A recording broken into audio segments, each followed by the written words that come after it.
Algumas rodovias são famosas pelas paisagens, outras pelos desaparecimentos ao longo do caminho, do Oregon ao deserto e das montanhas rochosas até Chicago. Essas estradas transportam mais que tráfego, carregam reputações preocupantes. Quais delas assustam mais os motoristas? Nossa primeira história é na rodovia 20 em Oregon. Jovens mulheres continuavam desaparecendo, e um homem estava no centro disso. A Rota 20 dos Estados Unidos se estende de Boston até a costa do Oregon, com mais de 4.800 quilômetros. É a rodovia mais longa dos Estados Unidos, mas ao longo do trecho do Oregon, uma reputação mais sombria começou a se formar. Os investigadores depois acreditariam que John Arthur Aykroyd usava a rodovia como campo de caça. O primeiro incidente conhecido aconteceu na primavera de 1977. Marlene Gabrielson tinha 20 anos. Ela e o marido saíram de casa em Lebanon, Oregon, para a cidade de Sisters. Foi lá que eles iriam a um rodeio, a primeira vez que saíam de casa desde o nascimento da filha. O marido de Marlene disse que queria passar um tempo com os amigos que também estavam lá. Isso deixou Marlene chateada, pois queria passar um tempo de qualidade com o marido. Após discutirem, ela decidiu voltar para casa de carona. Logo, um homem corpulento em um caminhão ofereceu carona a ela. Ele aceitou levá-la de volta e seguiram juntos pela estrada. Depois de dirigir por um tempo, Marlene adormeceu, ansiosa para ver seu bebê mais uma vez. Como se descobriria depois, seu suposto ajudante a pegou com intenções muito piores. Enquanto Marlene dormia no banco do passageiro, o motorista entrou numa estrada de carroças para a floresta. Ele a acordou com uma faca no pescoço e a arrastou para a mata. Marlene foi atacada pelo homem, que cometeu atos indescritíveis. Temendo pela vida, ela implorou para voltar para casa. Ela chorou e implorou para voltar para casa ver sua filha, o que pareceu afetar o homem. Em vez de fazer o que provavelmente pretendia originalmente, o homem levou Marlene até a casa de sua sogra e a deixou ir. Marlene contou à sogra o ocorrido e chamou a polícia. Demonstrando inteligência, conseguiu esconder provas do crime consigo. Ela não tomou banho, preservando vestígios físicos do agressor, e guardou as peças de roupa que haviam sido rasgadas de seu corpo. Durante o interrogatório, Marlene deu uma descrição detalhada do agressor e da marca do veículo. Assim, Aykroyd foi identificado como o principal suspeito. Ao ver a foto dele, Marlene o reconheceu como agressor e a polícia foi à casa do homem. Aykroyd negou veementemente o ataque. Ele admitiu ter dado carona para Marlene até sua cidade natal, mas disse que ela o paquerou e que tudo foi consensual. Os indivíduos fizeram testes de detector de mentiras. Mesmo Marlene tendo passado, a polícia a acusou de inventar as acusações. Eles a acusaram de mentir, destacando partes de sua história, mas isso não mudou o contexto geral. Mesmo com todas as provas confirmando a versão de Marlene, o caso foi encerrado e Aykroyd liberado.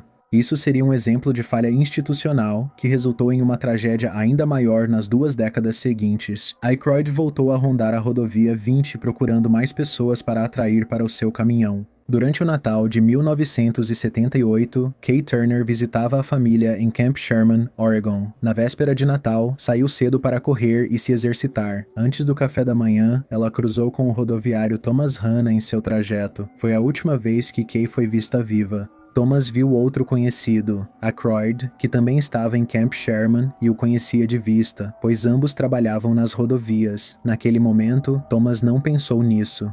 Logo, isso foi crucial para a investigação. Quando Kay não voltou para o café da manhã, Noel saiu de carro para procurá-la. Após procurar sem sucesso, Noel temeu o pior e chamou a polícia. Durante o interrogatório dele e da família, a suspeita logo recaiu sobre Noel. Descobriu-se que Kay teve casos com 2 homens, e a polícia inicialmente presumiu que Noel finalmente perdeu o controle. A polícia interrogou Aykroyd durante a varredura. Ele disse ter visto uma mulher correndo perto, mas alegou que estava indo caçar coiotes em outra direção. Assim, a polícia investigou a direção apontada por Aykroyd e encontrou 2 conjuntos de pegadas entrando nas árvores. Havia evidências claras de luta e marcas de arrasto levando a floresta fora da estrada. 2 conjuntos de pegadas foram achados na neve. Um correspondia aos sapatos de Kay, o outro parecia de um homem grande. O ano novo veio, meses passaram e não houve sinal do paradeiro de Kay. Em agosto de 1978, as autoridades receberam uma ligação surpreendente. Aykroyd ligou para o 911 e relatou ter encontrado os restos mortais de Kay na floresta, na área das pegadas. A polícia foi ao local e encontrou um esqueleto.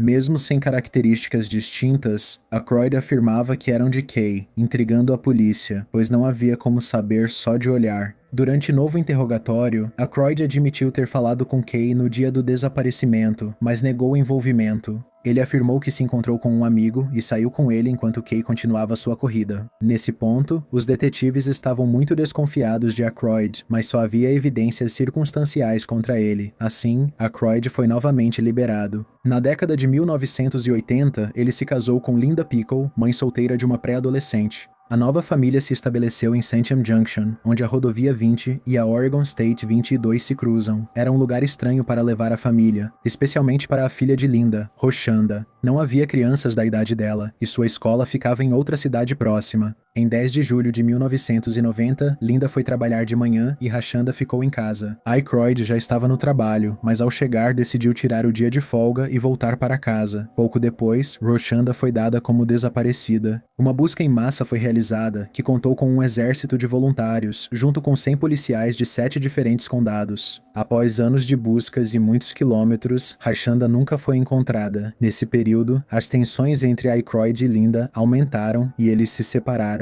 A polícia acreditava que Aykroyd e outros moradores da região estavam ligados ao sumiço de Roshanda. Moradores relataram que o comportamento de Aykroyd causava grande desconforto. Por isso, muitas mulheres optaram por trabalhar em Corvallis, em vez de permanecer em casa. Mas a história ainda não terminava no extremo oeste da Rodovia 20, onde ela encontra o Oceano Pacífico. Melissa Sanders e Sheila Swanson, de 17 e 19 anos, estavam acampando no Parque Estadual Beverly Beach. Nas férias, as jovens ficaram entediadas e decidiram pegar carona para casa em Sweet Home. Quando seus amigos acordaram e notaram sua ausência, não se alarmaram. A princípio, eles simplesmente presumiram que as jovens haviam encontrado alguém para levá-las de volta, onde teriam contatado amigos para uma carona. Infelizmente, Melissa e Sheila nunca voltaram para casa. Algum tempo depois, 2 caçadores seguindo uma trilha de extração de madeira perto da rodovia 20 encontraram os restos das 2 mulheres. Os detetives interrogaram moradores de Sweet Home e conseguiram informações em um restaurante local. Melissa e Sheila eram frequentadoras assíduas do estabelecimento e eram bem conhecidas pelos funcionários e outros clientes. Outro indivíduo que frequentava o restaurante era ninguém menos que Aykroyd.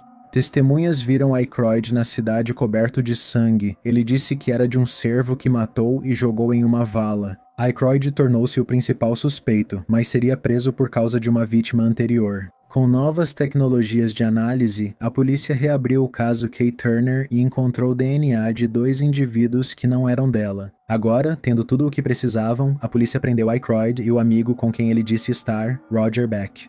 Ambos foram acusados pelo crime e considerados culpados por júri em outubro de 1993, recebendo prisão perpétua. Mais 2 décadas se passaram, e um novo grupo de investigadores começou a analisar os casos anteriores associados a Aykroyd. Com as evidências esmagadoras contra Aykroyd, ele foi novamente a julgamento, agora pelo desaparecimento de Roshanda em 2013. Aykroyd não contestou as acusações, ou seja, não admitiu culpa, mas aceitou que havia provas para a condenação. Após o julgamento, ele renunciou à liberdade condicional e passaria o resto da vida na prisão, enquanto os promotores preparavam o caso contra ele. Durante as mortes de Melissa e Sheila, funcionários da prisão acharam Aykroyd inconsciente em sua cela. Apesar das tentativas de reanimá-lo, ele já havia falecido antes que pudessem agir. Uma investigação concluiu que a causa foi natural, sem ação criminosa. Agora que você conhece esses eventos, podemos falar sobre o misterioso e não resolvido caso da Rodovia 20. Rodney Lynn Grissom tinha apenas 14 anos e Karen Jean Lee tinha 15. Rodney era conhecido por estar infeliz em sua situação atual. Ele frequentemente mencionava fugir para a Califórnia e várias vezes saiu de casa sem avisar, sendo trazido de volta ou retornando sozinho. Quando Rodney e Karen se conheceram, sentiram química imediata e iniciaram um relacionamento. O casal passou a planejar secretamente fugir para a Califórnia e recomeçar juntos. Então, quando Rodney não voltou para casa em 24 de maio de 1977, sua família presumiu que ele tinha fugido novamente. No dia seguinte, Karen foi considerada desaparecida e presumiu-se que se encontrou com Rodney para iniciar o plano. Em 26 de maio, ela ligou para uma amiga e conversou brevemente. Ela disse de repente, "Nossa carona chegou, tenho que ir", e desligou. Ninguém mais ouviria falar dos 2 adolescentes. Meses se passaram e, apesar das buscas da polícia, amigos e familiares pela rodovia, não havia sinais de Karen e Rodney. Em novembro, surgiram fatos preocupantes. Um lenhador avisou a polícia sobre vários objetos pessoais achados na mata perto de uma antiga estrada de extração de madeira. A polícia chegou e foi conduzida até o local, onde encontrou uma série de objetos pessoais amarrados juntos em um embrulho e jogados na mata. Os objetos estavam a cerca de 800 metros da estrada após rolarem por uma ladeira íngreme até os arbustos. Amarrados com uma corda apertada, estavam um par de jeans, um suéter, uma blusa feita à mão, um cobertor, meias, um único sapato e páginas de um diário. Quando a polícia mostrou os objetos para as famílias de Rodney e Karen, eles confirmaram que pertenciam aos dois adolescentes. Segundo os parentes dela, o estado dos objetos era o mesmo. Aykroyd havia descartado os pertences de suas vítimas, e o local onde foram encontrados havia sido usado como um depósito de lixo por Aykroyd. Porém, os investigadores não acharam DNA que o ligasse ao crime, deixando a suspeita só em provas circunstanciais. O desaparecimento de Rodney e Karen seguia o modus operandi de Aykroyd, dois jovens pegando carona na rodovia 20. A única diferença é Rodney, pois Aykroyd parecia visar vítimas mulheres, não homens. É possível que ele tenha dado carona aos dois para se aproximar de Karen, mas com o principal suspeito já falecido, o mistério permanece sem solução, até 2026. Rodney e Karen seguem desaparecidos, sem novas pistas ou, infelizmente, a localização de seus restos mortais. A rodovia 20 ficou notória por uma série de desaparecimentos que assombraram o Oregon por décadas. As florestas remotas e longos trechos vazios de estrada criaram as condições perfeitas para predadores como John Arthur Aykroyd e possivelmente outros agirem completamente despercebidos. Nem todo mistério de rodovia envolve um assassino. Algumas estradas assustam porque um erro pode ser fatal. Na Bolívia, existe uma estrada de montanha tão perigosa que um movimento errado pode te lançar a mais de 3.000 metros na floresta abaixo. Seja o que for que você faça, não olhe para baixo. Localizada na região de Yungas, no oeste da Bolívia, a estrada de Yungas Norte é uma anomalia para uma via principal. A estrada passa onde a floresta amazônica encontra montanhas altas e íngremes. É uma ligação movimentada que conecta as vilas rurais à capital da Bolívia, La Paz. O comprimento pode não intimidar, mas há um ponto importante que ainda não discutimos. North Yungas fica espremida entre os penhascos íngremes das montanhas de um lado e uma queda de 3.350 metros do outro. A estrada tem duas faixas e veículos em ambos os sentidos, frequentemente em curvas perigosas. Quando os carros se cruzam, um dos veículos precisa chegar perigosamente perto da beira para continuar sua viagem. Para piorar, a maior parte da estrada não tem guardrails. Quem se aventura por ali rapidamente percebe a quantidade de cruzes erguidas em vários pontos ao longo do trajeto. Esses são monumentos do perigo real que os motoristas enfrentam ao decidir encarar essa jornada. Ao longo de quase 100 anos de funcionamento, milhares de pessoas despencaram para a densa floresta abaixo. Somente durante a década de 1990, mais de 300 veículos despencaram do penhasco por ano. Infelizmente, muitos que tiveram o azar de cair no desfiladeiro não sobreviveram. Por causa disso, o Banco Interamericano de Desenvolvimento apelidou North Yungas de a estrada mais perigosa do mundo devido ao alto risco. É comum que a curta 40 milhas leve horas para ser percorrida de um lado ao outro.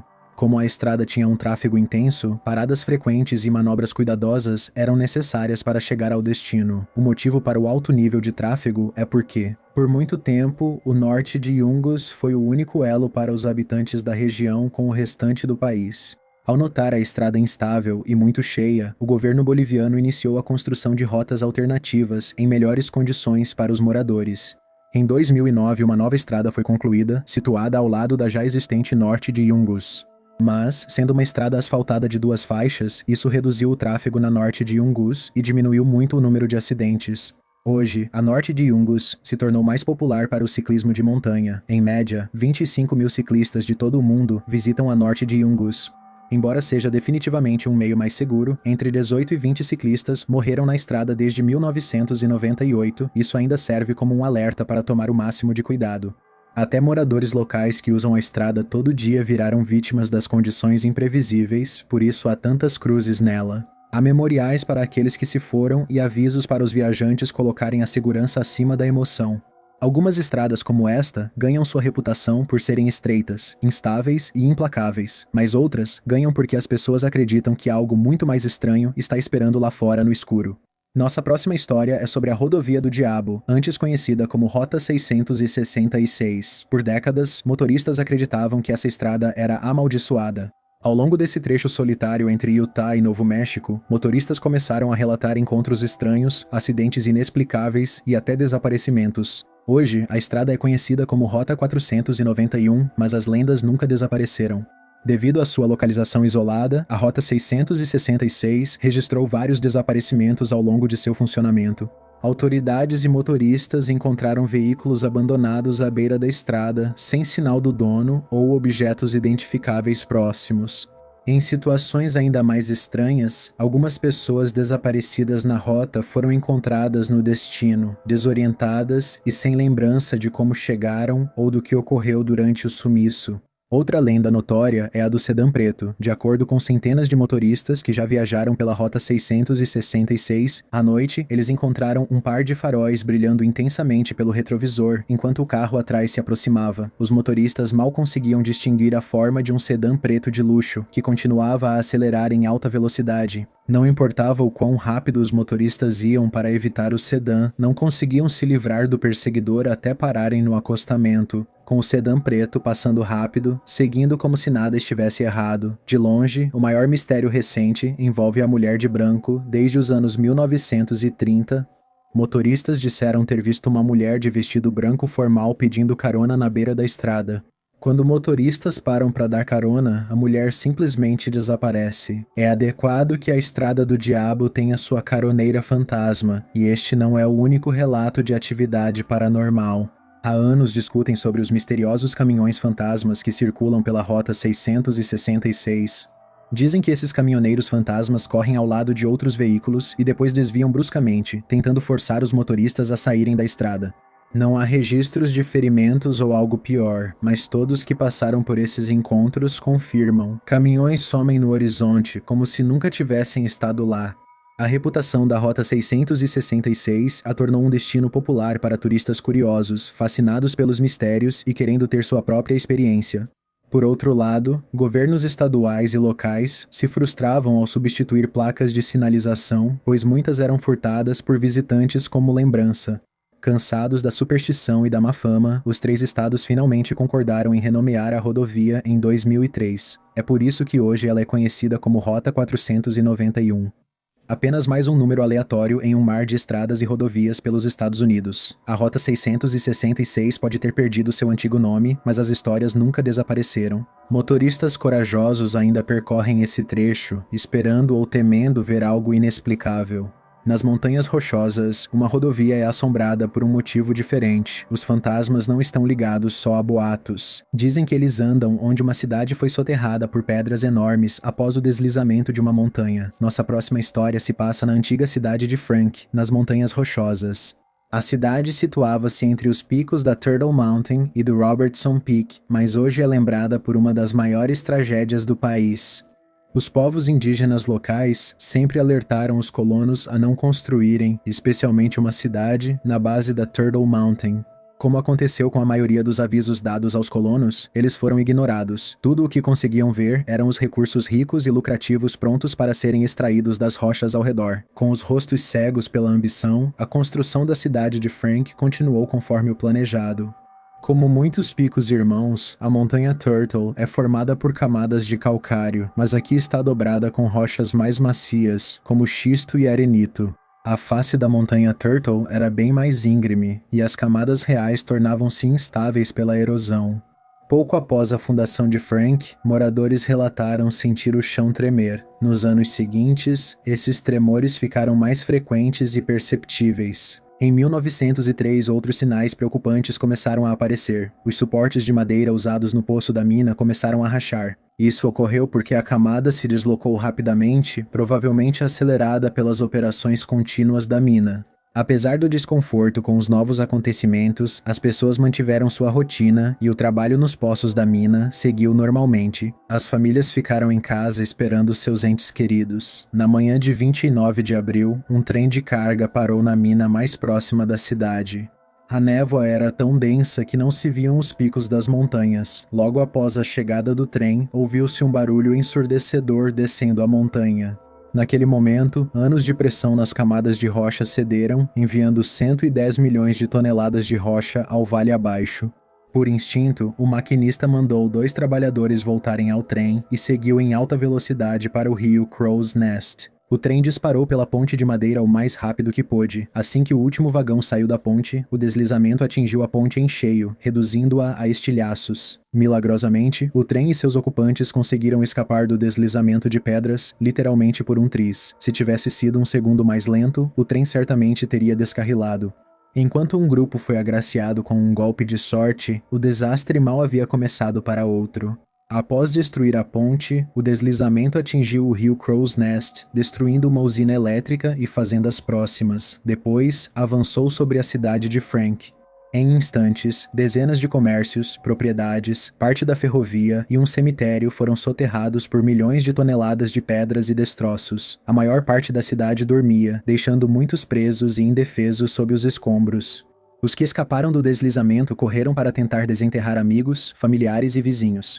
Durante toda a manhã e tarde, moradores e autoridades trabalharam sem parar para resgatar quem fosse possível.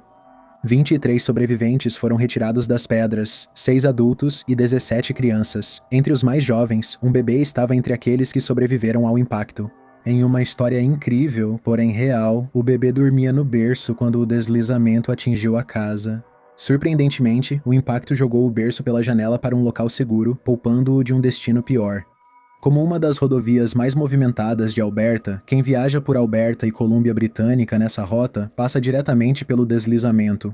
Apesar da remoção de toneladas de destroços para construir a estrada, motoristas ainda estão cercados pelas mesmas rochas que destruíram grande parte da cidade. Sob as pedras, há prédios, pontes, troncos de árvores e, mais perturbador, pessoas. Das 90 pessoas que acredita-se terem morrido no desastre, apenas entre 12 e 18 foram recuperadas.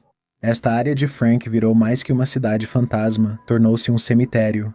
Motoristas relataram ver figuras espectrais caminhando pelo campo de destroços à noite. Quem parou para observar ou andar pelas trilhas também relatou o fenômeno. Eles ouviram vozes suaves e sussurrantes enquanto caminhavam entre as pedras, o que muitas vezes era acompanhado por uma súbita sensação de profunda tristeza. Considerando a magnitude da devastação, a ideia de uma forte presença paranormal na cidade de Frank não é surpreendente. O deslizamento de Frank ainda é um lembrete silencioso da noite em que a montanha Turtle caiu. Sob o interminável campo de pedras estão os restos de uma cidade e de muitas pessoas que um dia viveram lá, mas nem toda estrada assombrada é marcada por um desastre. Nossa última história nos leva até Illinois. Em Chicago, motoristas ao longo de uma estrada relatam o mesmo encontro estranho há quase um século. Uma jovem vestida de branco pedindo carona tarde da noite, e toda vez que alguém oferece uma carona, ela desaparece antes do fim da viagem. Os moradores têm um nome para ela, Mary da Ressurreição. A estrada onde ela é mais vista passa pelos portões do cemitério da Ressurreição. A apenas alguns minutos de onde ficava um dos salões de dança mais populares de Chicago, o Salão O. Henry. Segundo a lenda, após uma dessas noites de dança, a história começou em algum momento da década de 1930. Naquele tempo, o salão O Henry estava cheio, com pessoas curtindo música e dança. Entre elas, uma jovem de branco aproveitava a noite com o namorado. Em algum momento da noite, os dois começaram a discutir. Frustrada, a mulher saiu furiosa do salão e caminhou sozinha pela Archer Avenue. Momentos depois, faróis apareceram na estrada escura. O motorista só a viu quando já era tarde demais. Quando o carro parou, a jovem estava caída, imóvel, na estrada. O motorista fugiu sem ser identificado. Ela foi enterrada no cemitério da Ressurreição e, desde então, motoristas dizem que ela tenta voltar para casa. Já em 1939, motoristas relataram ter encontrado uma bela mulher vestida de branco na Archer Avenue. O primeiro relato sobre a mulher misteriosa veio de Jerry Palacio, frequentador do O. Henry. Numa noite de 1939, ele se viu fascinado por uma bela mulher loira sentada sozinha no clube. Convidei-a para dançar, ela aceitou e nos divertimos muito juntos. A mulher evitou falar da vida pessoal, mas disse se chamar Maria. Quando a noite terminava, Jerry ofereceu carona a Maria até sua casa. Ela aceitou e ambos entraram no carro dele. Para sua surpresa, Maria o guiou até os portões do cemitério da Ressurreição. Quando Maria saiu do veículo, ela desapareceu. Confuso com o encontro, Jerry foi no dia seguinte à casa indicada por Maria. Uma senhora atendeu e Jerry explicou. Na noite anterior, a mulher revelou que era mãe de Maria e que Maria não estava mais viva. Quando a verdade veio à tona, ele percebeu detalhes que ficaram claros, como disse depois em entrevistas. Notou que as mãos de Maria estavam bem frias. Jerry, que trabalhava em uma funerária, sentiu que o toque dela tinha o mesmo frio dos cadáveres que ele manuseava. Durante o restante do século XX, centenas de pessoas se apresentaram, detalhando como conheceram uma jovem vestida de branco, ou em vários clubes na região de Chicago, ou vista pegando carona ao longo da Archer Avenue. Cada vez, a mulher os direcionava para o cemitério Resurrection, onde ela desaparecia. Segundo vários relatos, ela fala com sotaque polonês ou de outro país do leste europeu. Devido à ligação com o cemitério, os moradores a chamaram de Maria da Ressurreição. Em outra história assustadora, mais detalhada, um homem conhecido apenas como Vince estava dirigindo pela Archer Avenue, parando em vários estabelecimentos. Ele acabou indo parar no O'Henry, pois gostou do ambiente e das várias bebidas que comprou. Ele notou uma bela mulher loira e não conseguia tirar os olhos dela. Vince criou coragem e chamou a mulher para dançar. Ela sorriu e segurou sua mão. Quase não conversaram, preferindo curtir a companhia enquanto dançavam. Vince perguntou o nome dela e ela disse Mary. Após horas de diversão, decidiram encerrar a noite e Vince se ofereceu para levá-la para casa. Ela disse que morava perto da Avenida Damião, não longe da casa de Vince. Os dois concordaram em dançar uma música lenta e depois ele a levaria para casa. Ao darem as mãos, Vince notou que ela estava fria. Maria parecia perceber que Vince sentiu isso e ficou sem jeito. Não querendo demonstrar que ficou incomodado com isso, Vince disse para ela: "Mãos frias significam que você tem um coração quente." Essas palavras fizeram Maria sorrir novamente, e eles balançaram de mãos dadas. Ao final da noite, Vince e Maria chegaram aos portões do cemitério da Ressurreição. Como os outros, Vince ficou confuso. Maria, triste, disse: "Tenho que ir e você não pode me seguir." Ela saiu do carro e Vince a observou se aproximar dos portões. Maria tocou as barras de ferro na entrada do cemitério e desapareceu. Ela não se abaixou nem entrou pela abertura do cemitério. Ela desapareceu num piscar de olhos, afirmou Vince. Após o ocorrido, ele percorreu a Archer Avenue até o amanhecer, esperando ver a mulher com quem passou uma noite alegre. Ainda esperando que Mary estivesse por aí, ele entrou no cemitério ao nascer do sol, olhando pelas fileiras de túmulos, tentando encontrar Mary nas lápides, viu várias mulheres chamadas Mary, mas ele não entendia como isso era possível. Em sua última tentativa, foi a casa onde Mary disse morar. Novamente, uma mulher mais velha atendeu. Vince se apresentou e perguntou à mulher se Mary estava lá. A mulher, com a voz ainda triste e de coração partido, simplesmente respondeu: "Mary não mora mais aqui." Atrás da mulher, sobre um piano antigo, havia uma foto emoldurada. Ele reconheceu Mary. A verdade, então, caiu sobre Vince. Mary era um fantasma. A mulher com quem ele compartilhou momentos exuberantes na noite anterior não estava viva. Em vez de sentir medo com a revelação, Vince foi tomado por uma profunda tristeza. Para não assustar a mãe dela, Vince mentiu dizendo que estudou com Mary no ensino médio, mas perdeu contato quando foi para a faculdade. Ele ofereceu sinceras condolências. Ao sair, a senhora disse: "Se quiser visitar o túmulo de Mary, ela está no cemitério da Ressurreição." Vince nunca mais voltou ao Ressurreição, nem frequentou outra noite no O'Henry. Claire Lopez, a Nick Vermelha, dirigia pela Archer Avenue com o marido Mark em outro tipo de encontro. Os dois conheciam as histórias sobre Maria da Ressurreição, mas não acreditavam nelas. Quando passaram em frente ao cemitério da Ressurreição, avistaram uma jovem caminhando. Claire descreveu a mulher como, abre aspas, muito brilhante, como se estivesse iluminando. Ela estava apenas caminhando bem devagar. Naquele momento, Claire ficou ofegante e percebeu que tinha visto a própria lenda. Mark, animado, implorou para Claire dar a volta e ver melhor. Hesitante, ela atendeu e na segunda passagem, notaram que a figura não tinha traços faciais. Parecia haver um vazio negro no lugar do rosto. Claire e Mark depois tiveram sua história contada em um episódio de Mistérios Não Resolvidos. A maioria dos relatos reflete o que Claire e Mark viram, embora o rosto ausente não seja algo frequentemente mencionado. Mesmo no século XXI, as pessoas ainda viam a mulher de vestido branco brilhante na Avenida Archer ou perto dela, e às vezes fora dos portões do Cemitério da Ressurreição. A identidade de Mary da Ressurreição é contestada. Há vários túmulos no Cemitério da Ressurreição de mulheres chamadas Mary que morreram em condições parecidas com as da lenda. Uma das teorias predominantes é que o fantasma é de Mary Bragov, que morreu em um acidente de trânsito, em 1934, um mês antes de completar 21 anos. Em fotografias, ela é retratada usando um vestido branco, muito parecido com o descrito como sendo usado pela misteriosa caroneira.